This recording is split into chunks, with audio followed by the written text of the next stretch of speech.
Hello and welcome my dear friends. I welcome you all back to Prayog IAS. मेरा नाम है वीर Pratap Singh and आज हम हमारे 2013 के पीवाईक्यू हिस्ट्री के मेंस डिस्कशन को वापस से रिज्यूम करेंगे।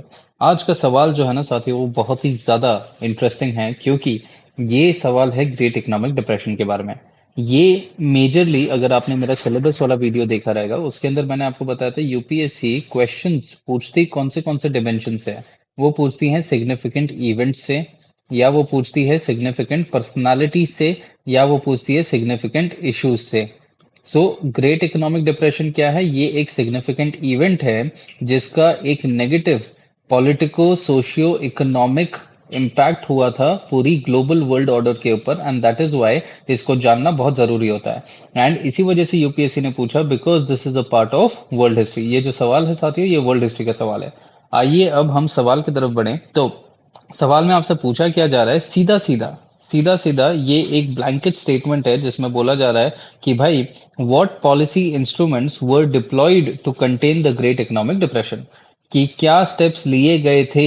अब यहाँ पर ये नहीं बोला जा रहा है कि किसने कौन से स्टेप्स लिए, यहाँ पर सीधा ये बोला गया कि भाई कौन से स्टेप्स लिए गए थे किस किस के द्वारा to contain the great economic depression.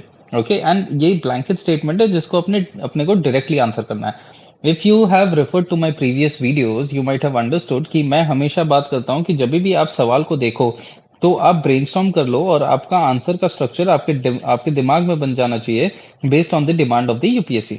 अब यहाँ पर क्या बोला जा रहा है, यहाँ पर कोई टेल वर्ड नहीं है, सीधा सीधा अपने को ग्रेट इकोनॉमिक डिप्रेशन के बारे में लिखना है। सो इसका स्ट्रक्चर कैसा होना चाहिए? सबसे पहला तो हम इंट्रोडक्शन लिखेंगे, इंट्रोडक्शन और कंक्लूजन कभी मिस नहीं करना है साथियों। सो इंट्रोडक्शन लिखेंगे, देन इसके बाद ग्रेट इकोनॉमिक डिप्रेशन को कंटेन करने के लिए कौन से पॉलिसी इंस्ट्रूमेंट्स लाए। सो this is the direct demand. लेकिन ग्रेट इकोनॉमिक डिप्रेशन आया ही क्यों? Why did it come? इसके कॉजेस क्या थे? ये भी तो लिखना पड़ेगा ना भाई। जब वो आया तभी तो जाके उसको कंटेन करने की बात करी जाएगी। अगर वो आया ही नहीं होता तो कंटेन की तो बात आती ही नहीं ना। So cause it is the indirect demand. और मैंने हमेशा आपको क्या बोला है कि इनडायरेक्ट डिमांड को आप माइक्रो डायग्राम्स के जरिए या पॉइंटर्स के जरिए आप इलेबोरेट कर सकते हैं और एग्जामिनर का एक फ्लो मेंटेन कर सकते हैं आंसर राइटिंग के अंदर। सो सेकंड आपका क्या आएगा, आपका इनडायरेक्ट डिमांड आएगा कि भाई क्या कॉजेज इसके रहे हैं, ठीक है। एंड देन आपका डायरेक्ट डिमांड आ जाएगा, दैट इज द कौन से पॉलिसी इंस्ट्रूमेंट्स बनाए गए थे to contain it. And finally आपका आ जाएगा कंक्लूजन। क्योंकि ये 10 मार्क का ही है तो आपके पास 2 पेज ही हैं, तो दैट इज वाई ये 4 स्टेप्स ही रहेंगे इसके अंदर। सो अब यहाँ पर जब हमें इंट्रोडक्शन लिखना है साथियों, तो इंट्रोडक्शन में हमेशा मैंने बोला है कि भाई जो क्वेश्चन है उसके एसेंस को समझो और उसके हिसाब से ही लिखो। क्वेश्चन में क्या बोला है कि भाई ग्रेट इकोनॉमिक डिप्रेशन आया, it was a negative event, ठीक है। इसके बहुत नकारात्मक असर हुए थे, बट हमने कुछ ऐसे पॉलिसी इंस्ट्रूमेंट्स लिए जिसके वजह से ये ग्रेट इकोनॉमिक डिप्रेशन को हम कंटेन कर सके। क्वेश्चन का मेन एसेंस ये है। तो हमें क्या बताना है कि भाई सबसे पहले ग्रेट इकोनॉमिक डिप्रेशन का हमें इसका सिवियरिटी यहां पर दर्शा सकते हैं कोई भी फैक्ट के माध्यम से, ठीक है। ग्रेट इकोनॉमिक डिप्रेशन का सिवियरिटी। अब सिवियरिटी के बाद हम ये बोल सकते हैं, एक स्टेटमेंट दे सकते हैं कि भाई इसके सिवियरिटी को देखते हुए अलग अलग जगहों पर अलग अलग पॉलिसी इंस्ट्रूमेंट्स लिए गए थे टू कंटेन इट। मतलब क्वेश्चन का एसेंस ये है और ये चीज होनी चाहिए। इसको आप वैलिडेट कर सकते हो अलग अलग फैक्ट से।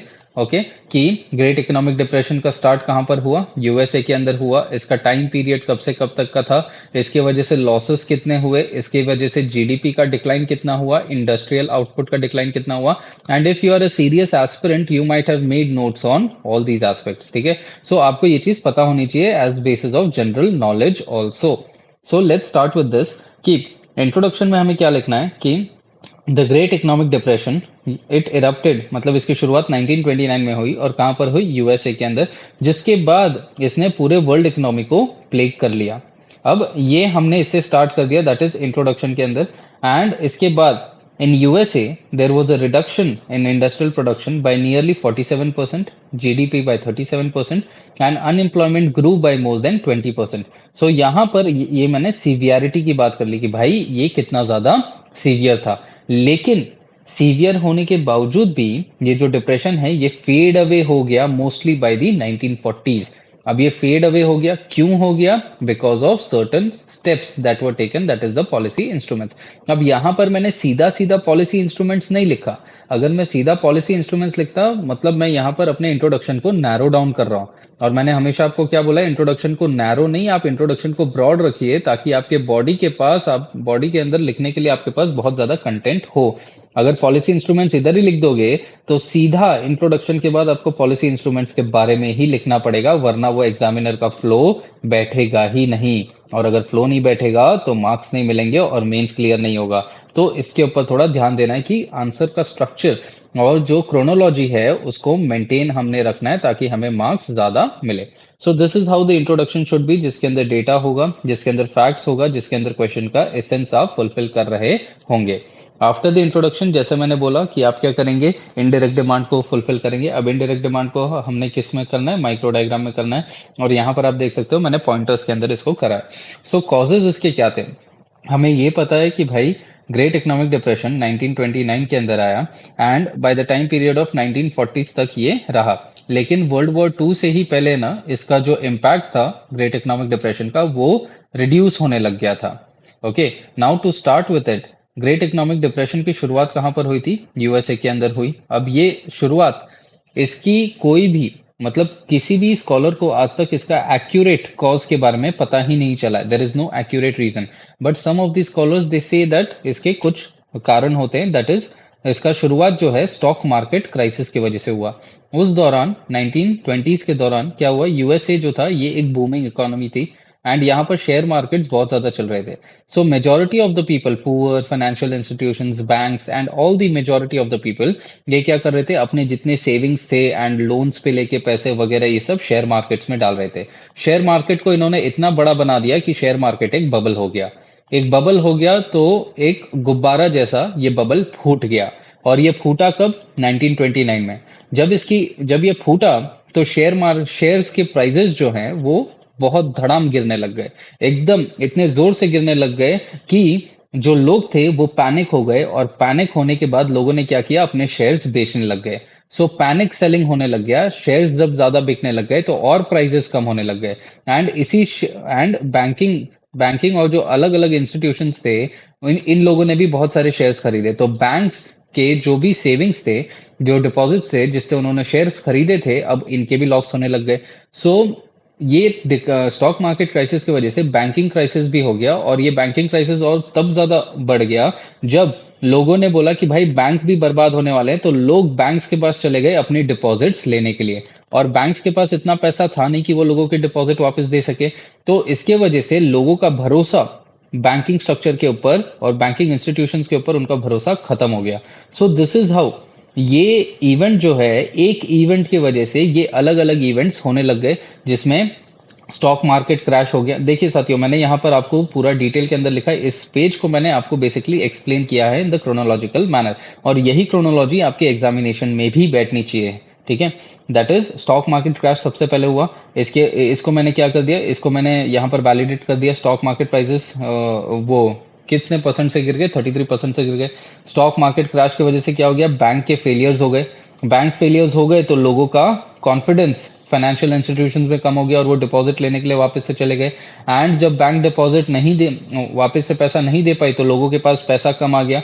एंड जब पैसा कम आया एंड लेंडिंग, मतलब बैंक्स के पास ही पैसा नहीं है तो वो लेंडिंग नहीं करेंगे, इन्वेस्टमेंट नहीं होगा, जिसके वजह से अगेन प्रोडक्शन डिक्लाइन होगा।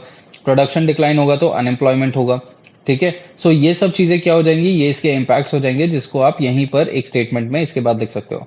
एंड फाइनली यहाँ पर क्या हो गया कि ये जो पूरा प्रॉब्लम है इसको और ज्यादा बढ़ा दिया फेडरल रिजर्व के एक स्टेप ने, जिसमें उन्होंने क्या किया था कि जो इंटरेस्ट रेट्स है उसको इन्होंने बढ़ा दिया था to discourage lending and investment, ताकि मनी सप्लाई मार्केट के अंदर कम हो और यहाँ पर डिमांड ऑफ द मनी उस हिसाब से बरकरार रहे।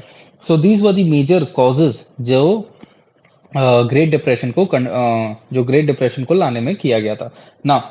अब ये इसका मेन डिमांड है, आंसर का मेन डिमांड है, दैट इज कौन से पॉलिसी मेजर्स लिए गए थे इस पर्टिकुलर ग्रेट डिप्रेशन को रोकने के लिए।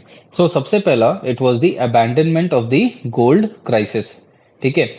मतलब अबैंडनमेंट किसका किया गया था, जो गोल्ड स्टैंडर्ड, ठीक है, abandonment of the gold standard. यहाँ पर एक टाइपिंग एरर हो गया।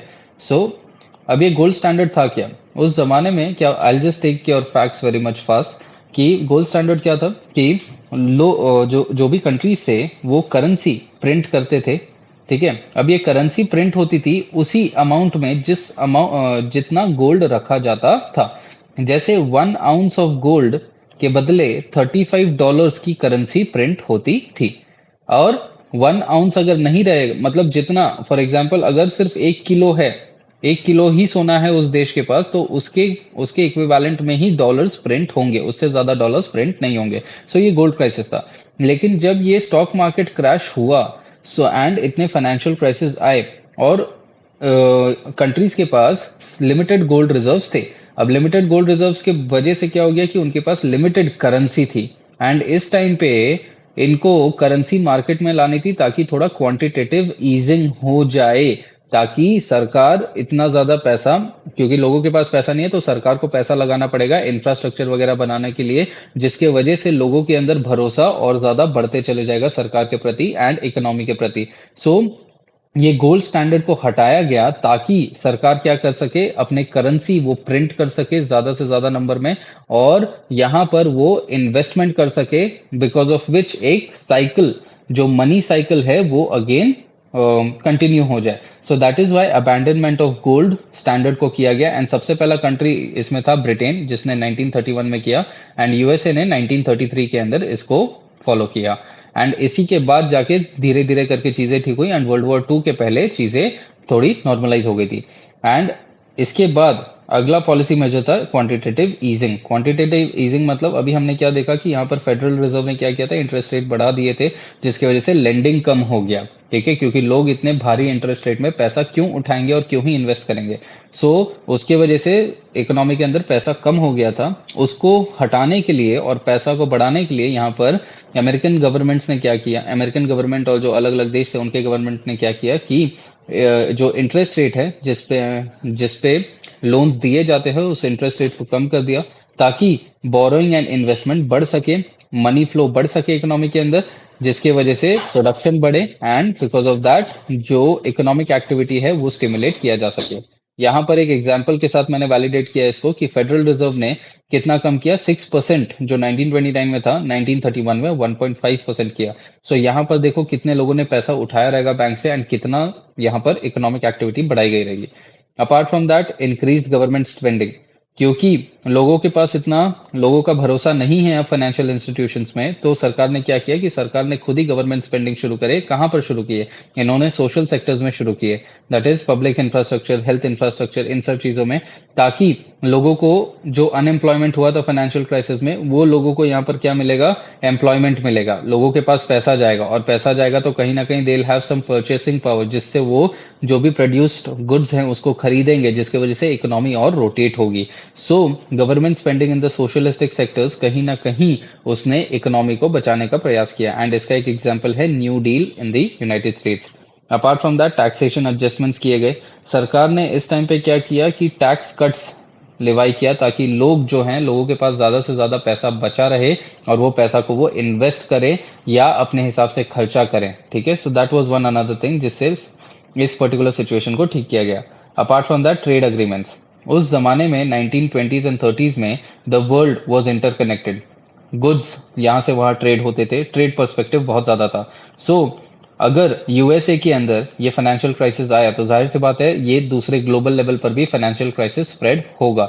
सो बिकॉज ऑफ द स्प्रेडिंग यहाँ पर पूरा ही ग्लोबल लेवल पे फाइनेंशियल क्राइसिस आ गया था, and to stop this from happening, to curb the negative impacts जो ग्लोबल लेवल पे आ रहे थे, यहाँ पर ट्रेड अग्रीमेंट्स किए गए कि हम जो हैं इतने जो प्रोडक्ट्स हैं, ये जब हम आपको बेचेंगे तो हम इतने प्राइस पे बेचेंगे, और आप हमसे minimal level of custom duties आप लेंगे, ताकि हमारे गुड्स सेल हो सके और आपके भी गुड्स हमारे यहाँ पर सेल हो सके।